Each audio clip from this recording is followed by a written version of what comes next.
to Watch is an intimate look into the lives of prominent and influential women leaders from around the world and the challenges they faced on their journey. It's the real story behind her title.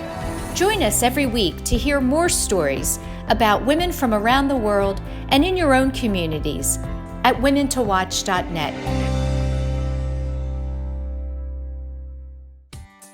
Hi, everyone, and welcome back to another week of Women to Watch. I'm Sue Rocco. Thanks so much for tuning in. Joining me this week will be Lia De Feo, and Lia is a business executive. She is an infertility advocate, and she is an author. And Lia is going to be sharing with us a very personal story of loss that led her to the work that she's doing today. Don't forget to stay with us during the breaks where you'll hear from our watch team of corporate partners. And if you'd like to watch the show, you can view it on our YouTube channel at W2W Media. So now I'm very honored and excited to welcome to the show, Lia De Feo. Lia, welcome to the show. Thank you so much for having me. It's an honor to be here. Thank you. I'm so happy to have you with me. I think the topic we're going to be discussing is very important. It's very relevant, and there's a lot of information out there that women need to know about for sure.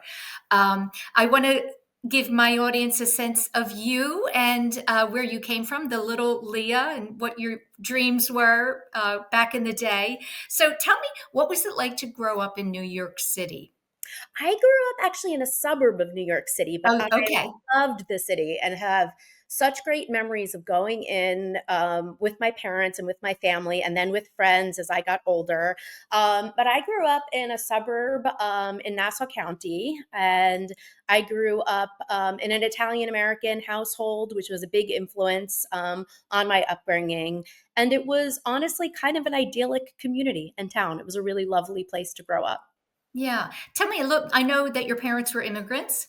Where were they born? My grandparents were born in Italy, and then my parents were born here. Oh, they were born So here. we Okay. are 100% Italian. Uh-huh. And it really there. My paternal grandfather delivered olive oil throughout Brooklyn. He imported olive oil and exported it and bottled it and brought it to restaurants and to stores, grocery stores all throughout Brooklyn. It started on a horse and carriage and then, turned into a truck. And my maternal grandfather was a postal worker. And once he retired, he got into the markets and became an investor. And so this kind of sense of determination and hard work and making life better for the next generation was a really big part of my growing up. Yeah. I know what it's like I married into an Italian family. I didn't grow up in an Italian family. I know there's so much in the culture about food and family. And did you have any interest back then to go the entrepreneurial route, or were you always thinking about, working for a company? It's funny when kids used to sell like lemonade on the street corner, I used to make bookmarks and sell bookmarks on the street Oh, corner. really? I always wanted to do something like that was creative yet business oriented. That was kind of always in my mix. And so it took me a long time as an adult to figure out where my sweet spot was and to figure out my career. As I was growing up, my father was a dentist, my mom worked in the office. And so I didn't have the exposure a lot of kids had to the business world. And so it was harder for me, I think, to get internships and things like that. So I really learned on the job. I learned what I was interested in and what I wanted to do on the job. But I've always sought out roles that combine creativity and business. So that's always been really important to me. And I usually have a side hustle that is entrepreneurial and fun. Yeah, and still today. How did you decide upon Duke University for college? It was, a good friend of mine had gone there, and I visited and had a great time. It was far enough away that my parents wouldn't come visit me very often. That was really It was the exciting. interference. As the oldest child in an Italian American household, there were a lot of rules growing up, and I was Oh, kind of okay. excited to be free of them. And it was a beautiful, beautiful campus. It was an international campus. I was excited for the diversity. My hometown didn't have as much of that. And it was a liberal arts college. And I went in thinking I wanted to do something business oriented, but not really knowing what. And so it was a place where I was able to kind of find a path and really meet friends from all over the world, which was Yeah. really cool. And a big sports school, right? Oh, a huge sports school, but it's so Yeah. funny. I'm not that much of a sports person. So Oh, that you're was not. no, it was not a big driver for me. Yeah. It is for so many people. And it was, of course, fun to be a part of that culture. But it wasn't really something that, it wasn't one of the reasons that I was drawn to the school. Yeah. Okay. Refresh my memory. Is your job with Martha Stewart first out of school? It is. It's the first big job I had out of school. My very first job was working for an SAT prep company, actually, right out of school, which gave me really, really great experience. And I still say was my very best boss I've ever had. He really believed in me and gave me just a lot of confidence in myself. And my first corporate job was at Martha Stewart. Can you elaborate a little on the gentleman from the SAT prep? Yes, he ran a small business. It was on Long Island. He still does. It's called Test Takers SAT Prep. And he recognized and knew me. I was a student at the SAT Prep company when I was in high school. And then to make extra money in high school, I proctored exams and, helped him set up different sites and things like that. And when I graduated, I really didn't know exactly where I wanted to go. And he offered me a job in his company. And the reason why it was so compelling for me was because I got to do sales, I got to do teaching, I got to do business development. And it was all these different things that I learned in a very small environment with someone that was an absolute mentor. I mean, I met with him all the time. He really taught me so many things. He has all these little sayings like always have a backup plan that really throughout my career I've thought of a lot. And so he is somebody that I'm still in touch with. Oh, that's so Yeah, nice. we saw each other Yeah. a couple of weeks ago. And he is someone, like I said, that really believed in me and saw my potential at Mm. a time where I wasn't really sure, what I wanted to do. And that job, I was most proud of helping him launch new sites and new places to, run his courses and bring in new business. But I also realized that doing the same thing like every semester was the same SAT classes and just getting new students in. And for me, that was it didn't have enough like excitement or creativity to it. And so I went to Martha Stewart, and there it was a very, very exciting time at the company. And it was a time where she was building her Kmart brand. So I went into her Kmart brand, and the first thing I really did was produce photo shoots.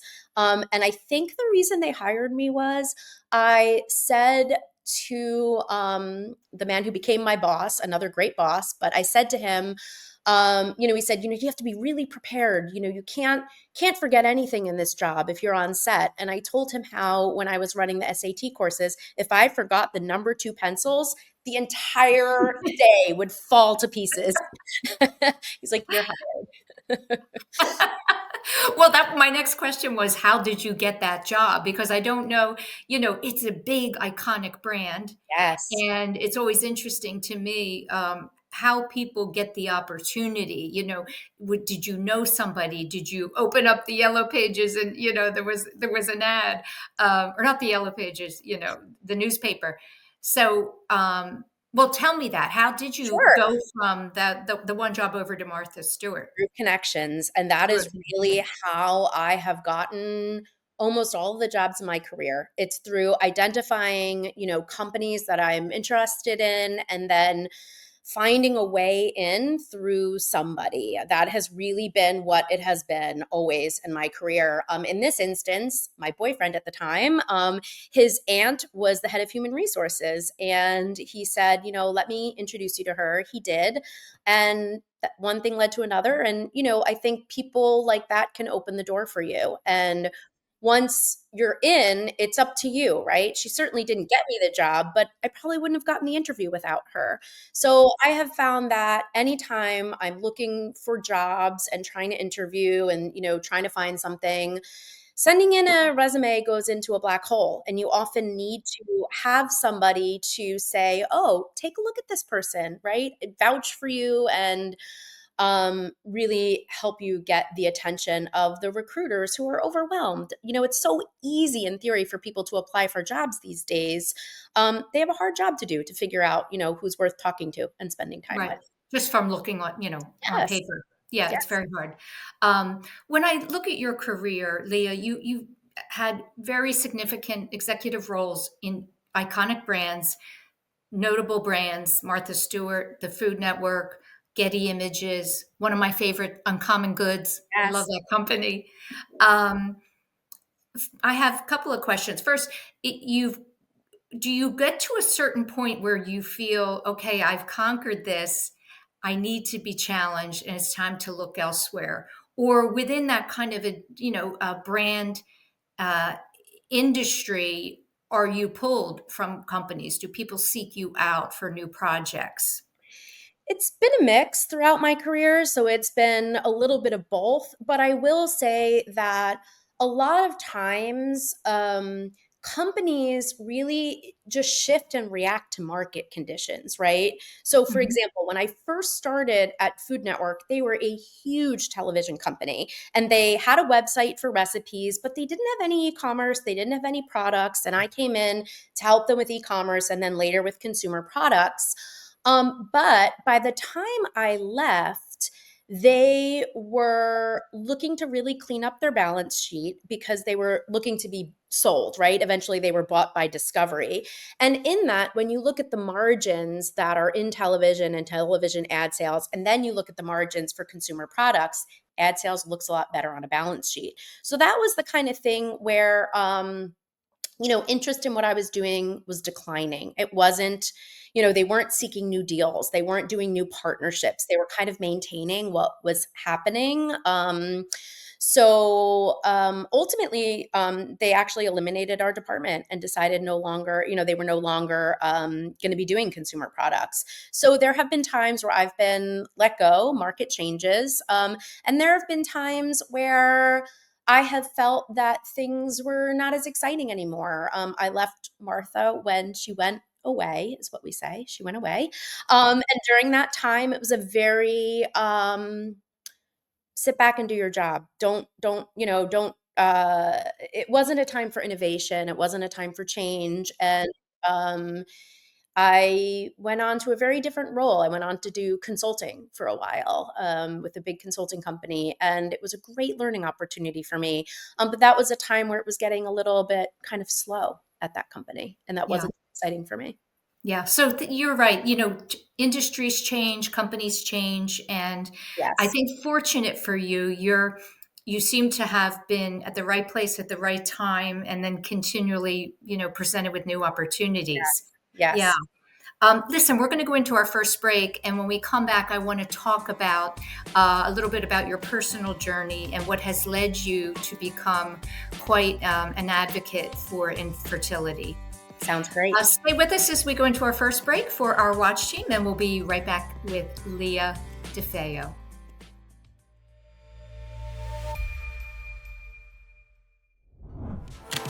As a female-led organization, you have to bring it every single day. We're a mashup of sort of right and left brain. So we're not just doing management consulting.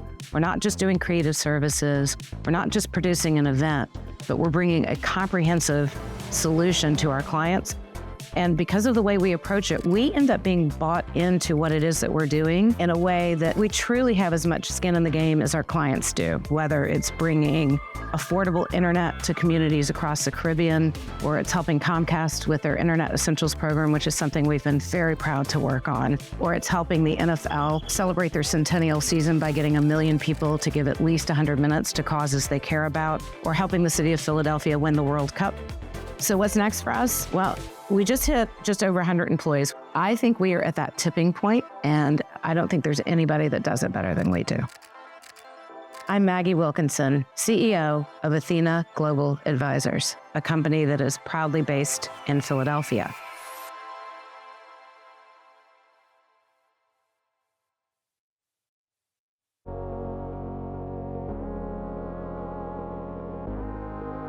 Ladies, I'm Tiffany Curtin, a financial professional with more than 25 years of experience serving successful women, families, and businesses. Here's the reality. You don't have to be the one managing your family's finances to take ownership of your future. But if you want true confidence about how everything is going to play out, you do have to take part in the process. That doesn't mean digging into the weeds of your finances when you don't have the time or desire. It means elevating your awareness of your own circumstances. It means having the bigger conversations so you're empowered when you need to be. Let's bring confidence to your family's future without overwhelming your time. Call my cell at 903-520-2709. That's 903-520-2709. Or visit Johnson Financial Group on our website, www.jfg.cc. Not .com, www.jfg.cc.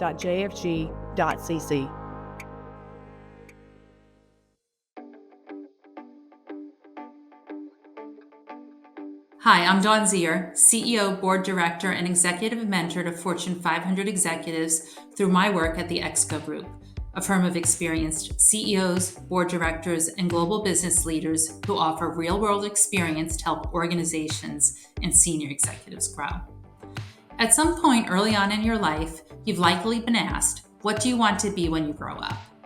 Some of us know right away, but most of us don't know exactly what we want to do and change our mind multiple times throughout our lives, and that's perfectly okay. Take me, for example. When I look at my career, it's been a non-linear journey and chock full of reinventions. First, I was an engineer, then I switched to marketing. I worked at a phone company, a bank, ran international for a media company, became a CEO of a health and wellness company, and now serve on multiple boards across various industries. Which brings me to one of the biggest lessons I've learned. For many successful people, their career is not a straight line. Let each chapter, each role inform the next, and don't be afraid to pivot. Also, remember that one often needs to make lateral moves rather than take a promotion to prepare for upward mobility.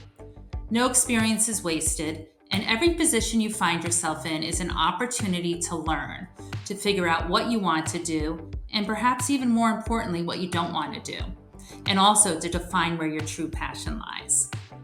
Please follow me on LinkedIn at Dawn Zier. And if you're a senior executive looking to grow in your career, visit excoleadership.com to learn more. Welcome back to the show. I'm speaking this week with Lia De Feo, and Lia is a business executive, and she's also an infertility advocate and an author. So we'll be talking a little bit about the new book. I'm excited for you. Thank you.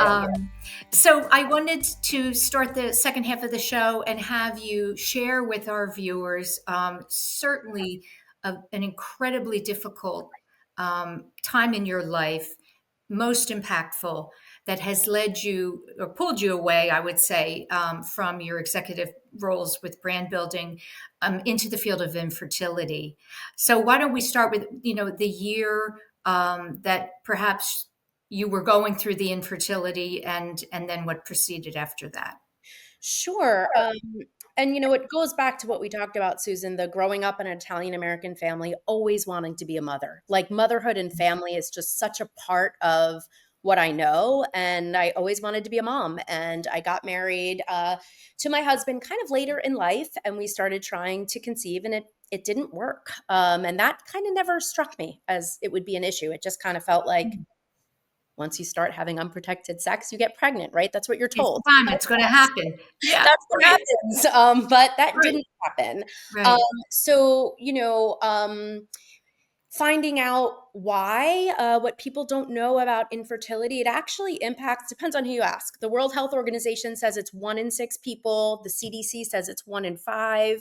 But it impacts males and females equally. And we never found out why we have an issue with infertility. About a third of couples just never know. But I was at a very, very high pressure job and navigating infertility. And so what that looks like is, getting up at 5:30 in the morning to get to a fertility clinic, to get your blood drawn, to determine, what kind of meds you need to take and what kind of shots you have to self-administer. And just kind of knowing that you had to give yourself shots. I did not know that that's what IVF was like, giving yourself these big, gigantic shots.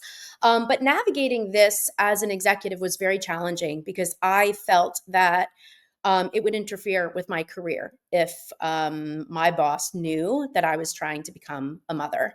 And so my struggle started with infertility. It was in 2014 when I started this journey. My husband and I got pregnant, which was wonderful. My pregnancy was beautiful. It was amazing. I feel so grateful to have had the opportunity to carry a child in my body. But my son was stillborn. And again, that is something you are not prepared for at all. Nobody prepares you. Nobody says, oh, you're having a baby, your child might be stillborn. Let's talk about what that means, right? Yeah.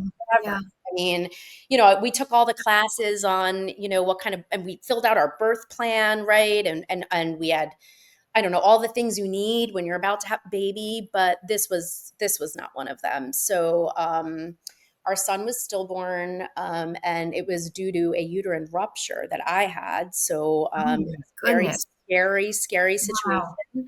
I Yeah. almost lost my life. So very grateful that I'm here, and that, I'm okay. There's an ER doctor that positively saved my life. Wow. But I got the double whammy of we lost our son and I lost my ability to carry. So we got that message at the same time. And that was, I can't imagine just the emotional toll you had already been going through, the yes, stress of having full-time job and doing all that. So you have the yes, physical, the emotional, and then that, very hard. incredible, very hard. Yeah. And you feel like, gosh, we've waited so long to get pregnant. I can't believe we have to start over, right? Like, Yes. and not just start over, like I have to get pregnant again. I couldn't get pregnant.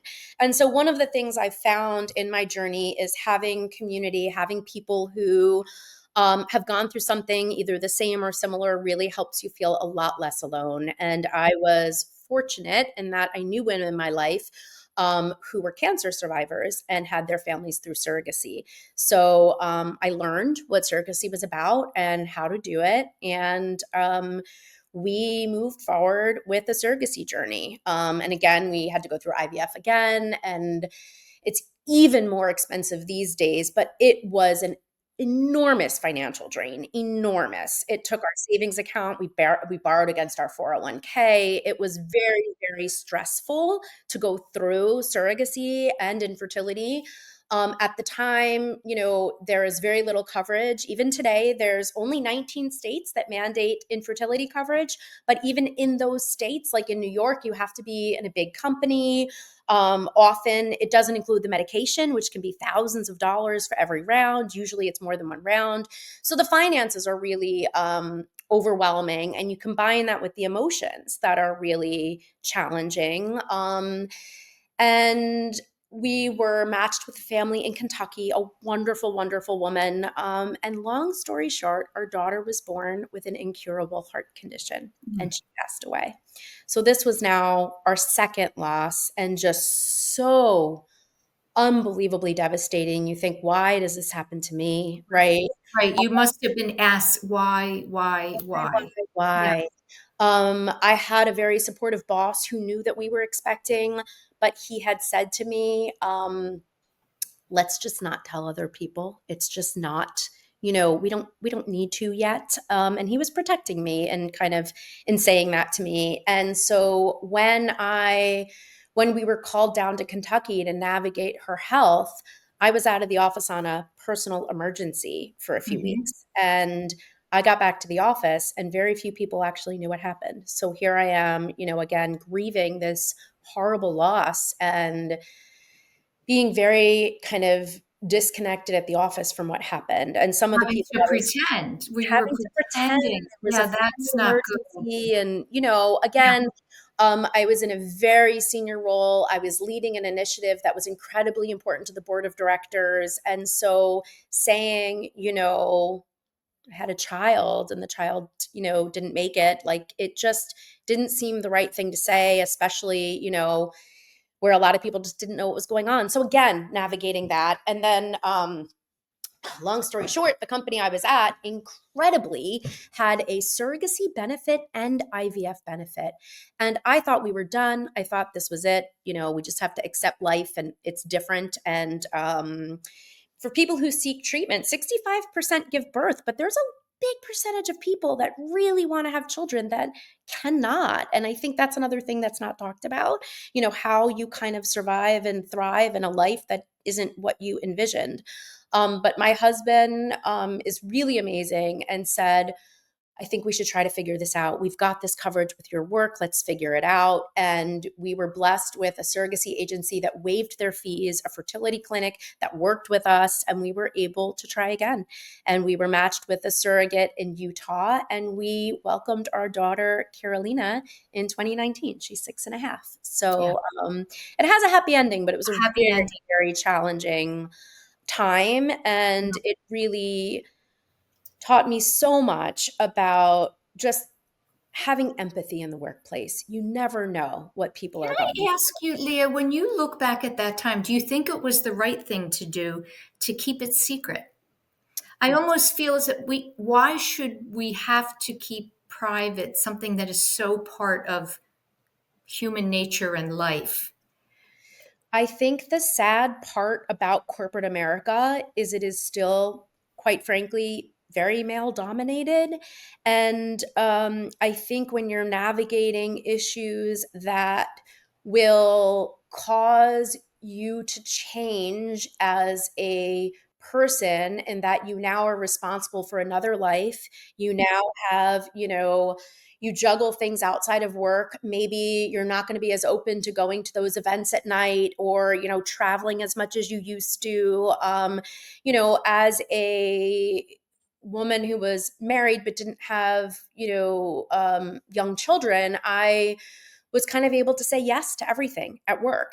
And I think that the perception of me was I was always someone who would do whatever it took to get something done. And I was, very driven. And, I think there would be a question of would I still be that way if I, had a baby at home. And I really think that's true for so much of corporate America. So I wish it were different. And I think it is different in other places. But in America, I think our society is still very male dominated, and the culture is. So I guess it depends on where you're at. I don't think looking back, I don't think it would have benefited me to have those, to be more open. So, what are some of the changes that you would like to see in corporate America that will support women going through this process? So I think the biggest challenge is the economic burden. I think it's a huge burden. And lifting that burden for people is so important. And I was really amazed that this company I worked for had a surrogacy benefit. So I would say, within workplaces, it is so uncommon to have, but also so unusual to use. I think I was the first employee in like 8 years since they had the benefit that actually used it. Oh, wow. So, That's surprising. yes. Yeah. So I think companies to think about, and I've spoken to a lot of HR teams about the benefits that they want to think about offering, because even if they're not used, knowing that they're there is really critical. Another thing that's really important is having benefits set up and knowing what to do when something like a stillbirth happens. Because the reality is I didn't have a baby at home, so I didn't have maternity leave. I gave birth, my milk was coming in, I had a C-section, and I was back at work 2 weeks later. There's no maternity leave when you don't have a baby. Now, that doesn't have to be the case. Some companies have policies that say, if your pregnancy ends after a certain number of weeks, you're entitled to X number of weeks or months off. And I think that's really important. It is really important for companies to establish policies around loss. I have been giving back and speaking to many, many members of the infertility community. And I speak to women who I had an example of a woman who came to me because she was having a miscarriage at the office, because miscarriages don't just happen in a minute, they happen over days. And so this woman was in the office miscarrying, and she came to me crying and said, can we talk? Of course we can talk. What do I do? I said, go home. But we have this big project that's due. I said, you have to prioritize yourself. She's like, but it's going to go on for days. Okay, just come up with some reason why you have to be home for days, right? Like, go. Yeah. And so I think, it's not to say she should have gone to her boss and said what was happening, but I do think there have to be safe places at the office, places that we can actually trust and speak to HR. There are companies that have, services where you can call a third party. And so the company doesn't really need to know what's happening, but they need to make accommodations for you. So I think that in corporate America, funding is really important. And also these accommodations and allowing people to grieve miscarriages, grieve losses, modify their schedule to go through infertility and not have to be, stressed about making it to their meetings in time. Yeah, it's so silly when listening to you describe all of this, and it makes no sense to me that people have to hide just being human, like they're going through human experiences and have to pretend that they're not.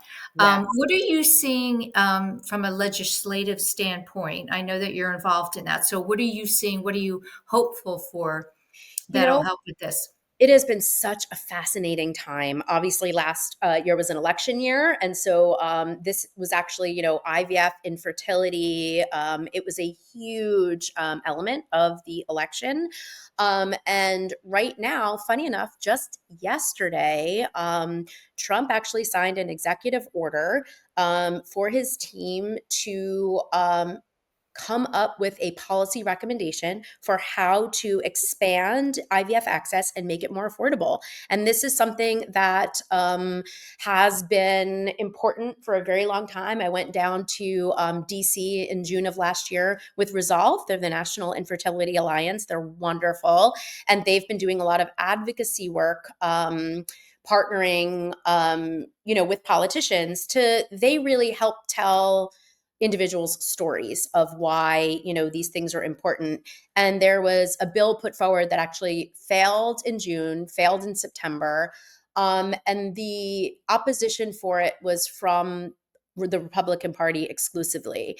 And so the challenge I see now is I see a great ray of hope that this executive order was put forward, but I also have concerns that something that's really, really important also to the Republican Party is what they call embryonic personhood, which is that an embryo has the same rights as humans. And it's a very pro-life stance, which interferes with IVF. You cannot do IVF without destroying non-viable embryos, without freezing embryos that either later get used or get destroyed or donated to science. And so these two things are in conflict. You can't be supportive of expanding IVF while at the same time believing in embryonic personhood.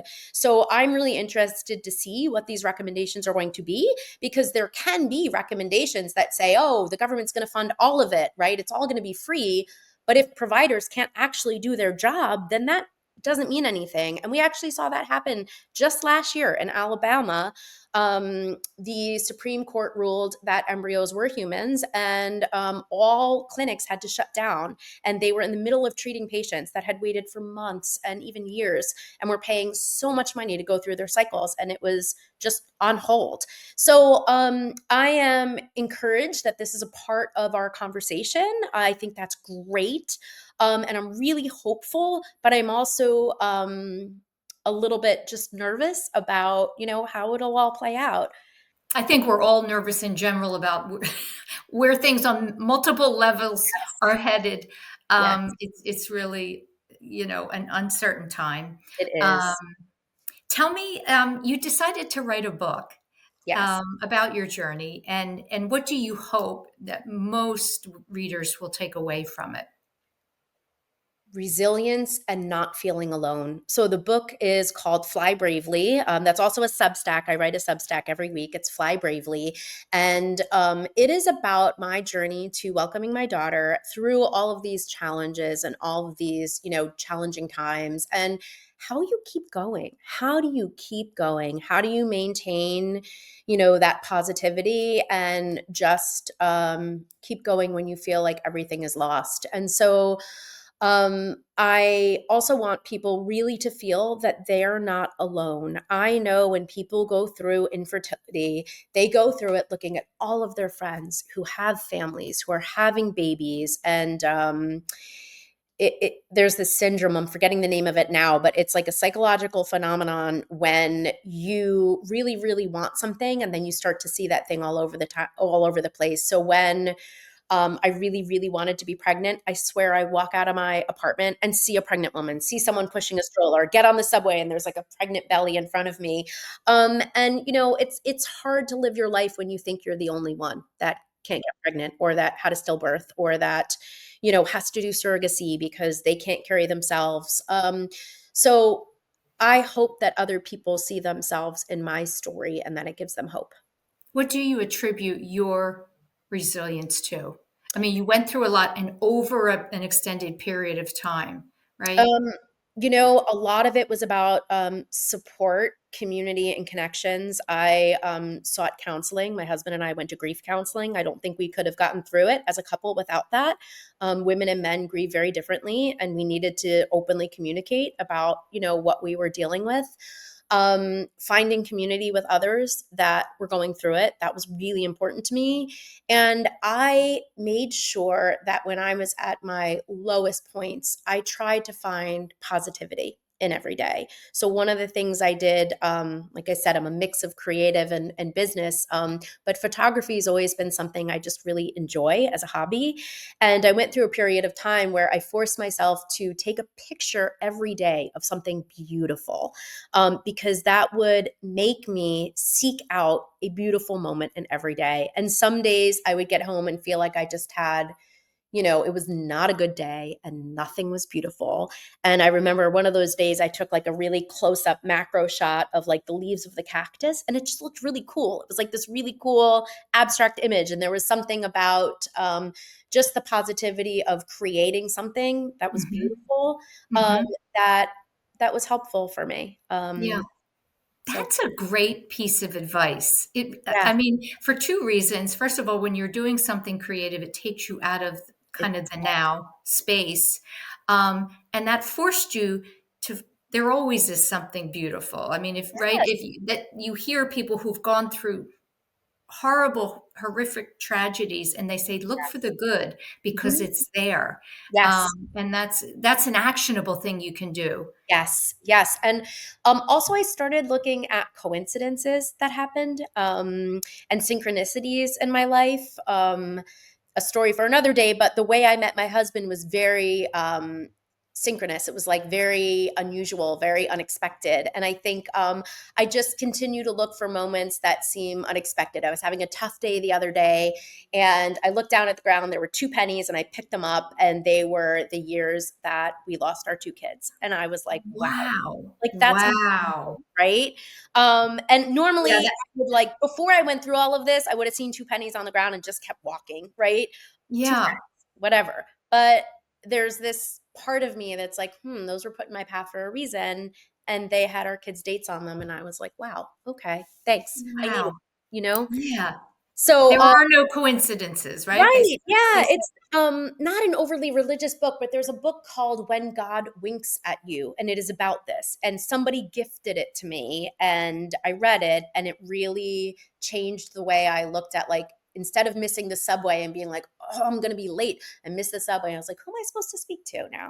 Where am I going right. to, like something, all right, let's look at it more positively. So Yeah. I think just having a more positive lens is what I Yeah. was. And we have to choose that, right? You have to Have choose to believe that Yes. everything is connected and it all happens for a reason. And I think some people are very good at that. Some Yeah. people have a tough time. Yes. And that's where Absolutely. that's kind of where resilience lays. People have it or don't. And it's fascinating to me why some are able to tap into Mhm. that and some are not. Yeah, I think it has a lot to do with like your belief system too, and what you believe, and who you are, even spiritually. So I think, but I think anyone can find it if they want to. If they want to. My last question, I wanted to just briefly touch on empathy because we hear that word a lot more today in conversation than ever before. And it's critical for leaders, it's critical for life, right? What is your belief system around it? And is it something that can be taught? hmm So I definitely believe empathy can be taught. Absolutely. And I will say that I was not an empathetic leader early in my career. I was very driven, and I expected my team to work just as hard as I did. And I know I was a difficult boss. I know it. And I remember the moment where things shifted for me and I really became much more introspective and said, I am not doing this right. And it was a woman on my team who was an incredible worker. She always did a great job. But I am a stickler for punctuality. I think being late is rude and it's disrespectful of other people's time. And I had a morning meeting for my team, like every Wednesday morning at 9 o'clock, and I expected people were there at 9 o'clock. And maybe 2 or 3 weeks in a row, she was like just running in at like 9:03, 9:05, 9:07. And I asked her to stay after the meeting. And I said, you know how I feel about being on time. What is going on? This is not acceptable. I don't want you to be late again. Like, this was my approach, right? It was terrible. It was terrible. And I was At a young least you recognize it, right? I was a young manager and I was just impatient and frustrated. And it was, again, this was a woman who was not, you know, a poor worker. She didn't have issues. She was a great employee. And she just started crying. And she said, my mom was diagnosed with cancer. I've had to start living with them and taking the bus to Oh work. my And the gosh. bus schedule is really unreliable. And I just stopped and I was like, oh my gosh, I'm an awful human being. I am so sorry. This is just so, and the fact that she didn't feel she could tell me that. And it was just, it for me was, oh my gosh. And I think I said it earlier in this conversation, you just never know what someone else is going through. And so throughout everything I went through, I started to really, approach things differently. Instead of, why are you late? You can't be late. It's, hey, you're always on time. You're such a great worker. What's going on? Is something going on with you? Because I've noticed this is really not usual. This is unusual for you. What's going on? Right? Opening it up as a conversation, coming at it from the angle of, let me get to know you better. And I think in my relationships and partnerships and business development, um, it has been curiosity and empathy and understanding what the other party needs. It's not just, here's what I have to offer, take it and pay me for it. It's, here's what I have to offer, and I think it can help you like this. And what are you really looking for? And how can we come together? So it really kind of started with the personal, but now the most successful business relationships that I've ever done really come from that perspective of shared corporate empathy. How can I help you as a company? And how can Mm. you help me? What do we have to offer each other? So it was a hard learned lesson. But I know today, gosh, that was like literally 20 years ago. That was 20 years ago. So you've been a good leader for 20 years. Well, I would think that. I'm sure, every good leader has their bad days. But it was just such a turning point for me in my work. That's wonderful. It speaks to that phrase, everybody has, I'm paraphrasing, everyone has something going on we know nothing about. Absolutely. Yeah, absolutely. It's so true. It's so true. And take the time to find out. Lia, I thank you so much for taking time to be on the show and sharing a good chunk of your life with us. And I'll be excited to see the book. Thank you so much. It is a work in progress. I'm really looking forward to getting it out into the world. Thank you. Terrific. Thank you. Stay with me as I go into our last break, and I'll be back to close out the show. Over on our Women to Watch YouTube channel, we have a partner profile series featuring some of the amazing executive women working at Children's Hospital of Philadelphia. Our latest installment features Dr. Susan Firth. Here's an excerpt from our latest conversation. The goal, I would say, of CHOP is for every child to have a chance at a healthy future. And how does the Research Institute specifically support and help in that goal? One of our strategic imperatives as an enterprise is to really promote research-driven precision medicine, so diagnostics and therapeutics that are really tailored to an individual's circumstance. And I always add to that research-driven precision medicine that this has to be research-driven precision medicine for everyone. So we've invested in programs around health equity research methods and making sure that as we are pursuing our research and discovery, that we're thinking about how our questions apply to different populations, whether it's where they live, if they're rural or urban, or what their social determinants of health are. So we're trying to incorporate thinking broadly about improving child health to all populations. So we want to help children who are around the world and also in our backyard.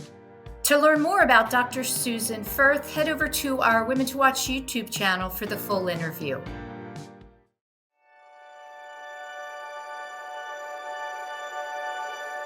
We are CHOP, and we can't wait to show you around.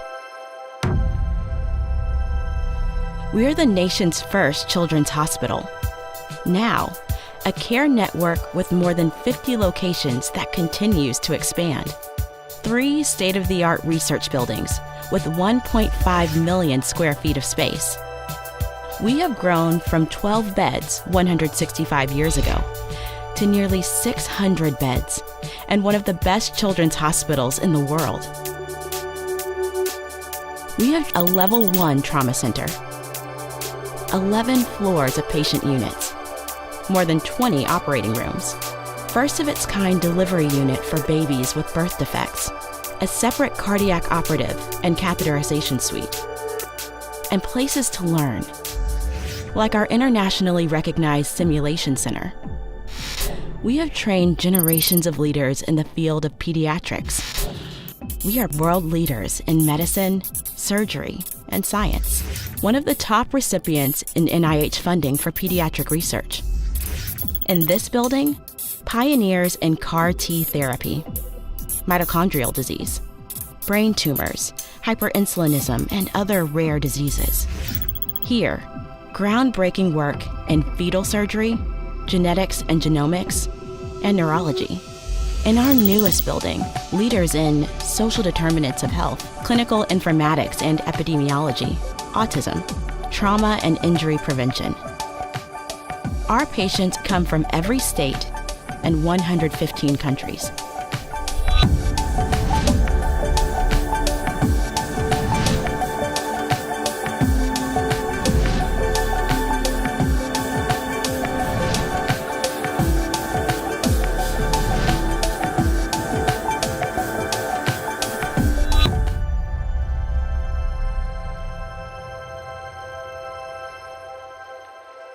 Meeting these challenges requires the best and the brightest. We are passionate about pediatrics. We are motivated to make a difference in the world and in our community. We are a team. We are CHOP.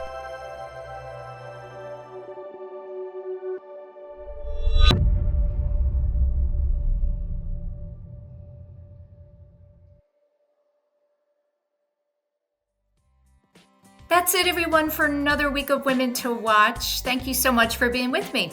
Next week, I'm going to be speaking with Erica Bennett, and Erica is the co-founder of Orca Golf. They're custom golf bags for men and women.